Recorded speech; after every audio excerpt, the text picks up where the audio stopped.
नमस्कार मंडळी, मी वरद विजय चव्हाण तुम्हा सगळ्यांचं स्वागत करत आहे. मंडळी, काल रिलीज झाले होते 2 मराठी सिनेमे, एक म्हणजे कैरी आणि दुसरं म्हणजे उत्तर. तो आधी कैरी त्याबद्दल आपण या व्हिडिओमध्ये बोलूया. एक तर दोन्ही सिनेमांचं चांगलं आहे की फार मोठे सिनेमे नाही आहेत, जेमतेम 2-2.25 तासाचा सिनेमा आहे. उत्तर तर अजून कमी आहे. बट एनिवेज, कैरीबद्दल बोलायचं झालं तर गोष्ट आहे कैरीचीच. कैरी म्हणजे हे कॅरेक्टर जे प्ले केलं आहे ते सायली संजीव यांनी. गावी ते असतात आणि त्यांचं लग्न होतं आकाश बरोबर. आकाश यांचं कॅरेक्टर प्ले केलेलं आहे शशांक केतकर यांनी. मग आकाश जो आहे तो कैरीला घेऊन लंडनला जातो आणि मग तिकडे एक ट्विस्ट होतो. काय तो ट्विस्ट होतो, त्या ट्विस्टमधनं आपली कैरी कशी बाहेर पडणार याच्यावर आधारित ही संपूर्ण कथा आहे. तो ट्विस्ट काय आहे मी तुम्हाला सांगत नाही. मी तुम्हाला विनंती करेन की ते सगळं जाणून घेण्यासाठी हा सिनेमा सिनेमागृहात जाऊन बघा. आणि मग कैरीच्या आयुष्यात कसे सिद्धार्थ सर येतात, कसे सुबोध सर येतात, या सगळ्या प्रश्नांची उत्तरं तुम्हाला थिएटरमध्ये मिळतील.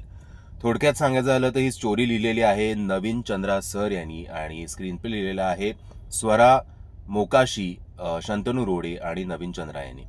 डायलॉग सुद्धा स्वरा मोकाशी आणि शंतनू रोडे यांचेच आहेत. ओव्हरऑल सगळं स्क्रीन प्ले असेल, स्टोरी असेल, डायलॉग्स असतील, सगळं सोसो लेवलवर झालेलं आहे. ही दुर्दैवाची गोष्ट मला बोलावी लागते. आणि एक जो अनएक्सपेक्टेड म्हणजे सगळं स्टोरी अशी प्रेडिक्टेबल होते. एक जे मला प्रेडिक्ट झालं नाही तो जो पार्ट होता तो अनफॉर्च्युनेटली एवढा रंगला नाही किंवा मला तरी तो पचला नाही. त्यामुळे ती सुद्धा मजा निघून गेली. ओव्हरऑल या सिनेमामधनं आपल्या हाती काय लागतं तर ही जी काय चांगली मोठी स्टारकास्ट आहे ती, प्रत्येकाचा एक एक फॅन बेस आहे, प्रत्येकाचा अभिनय उत्तमच आहे. म्हणजे सायली संजीव, शशांक केतकर, सिद्धार्थ जाधव सर, सुबोध भावे सर, त्याचबरोबर अरुण नलावडे सर, सुलभा आर्या, अतुल महाजन. ओव्हरऑल सगळ्यांची कामं उत्तम झालेली आहेत. आणि या कामांव्यतिरिक्त समजा आपल्या हाती काही आपल्याला लागायचं असेल तर सिनेमाची गाणी चांगली झालेली आहेत हल्लीच्या कंपॅरिझनमध्ये. म्युझिक आहे साई पियुष यांचं, सो त्यांना सुद्धा थम्सअप. बाकी नेहमी जे मी म्हणतो की का तो अट्टहास असतो लंडनमध्ये जाऊन मराठी सिनेमा शूट करण्यासाठी. म्हणजे ही जर स्टोरी तुम्ही समजा ही ग्रामीण भागातली मुलगी दाखवली आहे, ती अचानक शहरात आली आणि हे सगळे जे काही ट्विस्ट अँड टर्न्स आहेत ते तिला शहरात फेस करायला लागले, मुंबईसारख्या शहरात किंवा कुठेही, तर असं काही स्टोरीमध्ये फार फरक पडला नसता. उगाच ते सगळ्या मोठ्या स्टारकास्टला घेऊन लंडनला जायचं आणि मग प्रोड्युसरच्या हातात पैसा खूप कमी उरतो.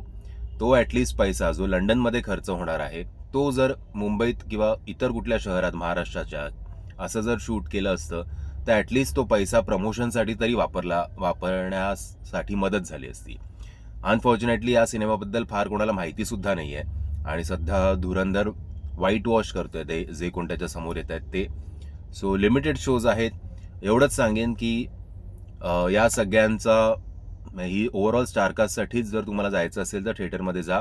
अभिनयाच्या बाबतीत तरी तुम्ही निराश होणार नाही आणि असा काही फार मोठा सिनेमा सुद्धा नाही आहे. सो अगदीच तुमची चुळबुळ सुद्धा होणार नाही जरी तुम्हाला सिनेमा इकडे पटला नाही तरी सुद्धा. मी मराठी सिनेमाला रेट तर करत नाही, फक्त सांगू शकतो की थिएटरमध्ये जाऊन बघा की नाही ते. आता तो का बघावा याचं उत्तर मी या व्हिडिओमध्ये दिलेलं आहे. तुम्ही हा सिनेमा बघितला आहेत का? जर बघितला असेल तर माझ्या मताशी तुम्ही सहमत आहात की असहमत आहात हे कमेंटच्या माध्यमातून कळवा. व्हिडिओ आवडला असेल तर लाईक, शेअर आणि चॅनलला सबस्क्राईब करायला विसरू नका. जय हिंद, जय महाराष्ट्र.